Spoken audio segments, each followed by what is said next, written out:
இன்னைக்கு ஒரு முடிவெடுங்க. இந்த சரீரம் பரிசுத்தமாக தான் என் மேலே இருக்கும், இந்த மனசு பரிசுத்தமாக தான் இருக்கும். ஜஸ்டான காரியங்களை மட்டும் செய்யும், சரியானது மட்டும் செய்யும்.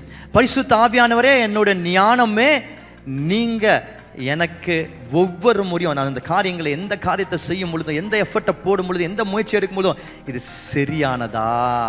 சாலமனுக்கு கொடுத்தீங்களே சரி தப்பு என்று அந்த பகுத்தறிகிற ஞானத்தை பரிசுத்த ஆவியானவரே ஒவ்வொரு விஷயத்தையும் நான் பேசும் பொழுதும், ஒவ்வொரு விஷயத்தையும் நான் பண்ணும் பொழுதும் இது சரியானதா, சரியான இன்டென்ஷன்ல பண்றேன்னா, யாரையும் காயப்படுத்தாம, யாரையும் குறைவுபடுத்தாம, யாரையும் கிண்டல் பண்ணாம, யாரையும் ஏமாற்றாம நான் சரியானதை செய்யறேன்னா, உமக்கு முன்பாக ஆண்டவரே எல்லாமே உமக்கு தெரியும் ஆண்டவரே, nothing is hidden from you, முன்பதாக நான் சரியானதை செய்கிறேனா என்று சொல்லி ஒப்பு கொடுத்து செய்ய ஆரம்பிச்சோம் என்றால், every effort that we put will be a good effort. அதற்கான ரிசல்ட்டை கர்த்தர் கண்டிப்பாக கொடுப்பார்.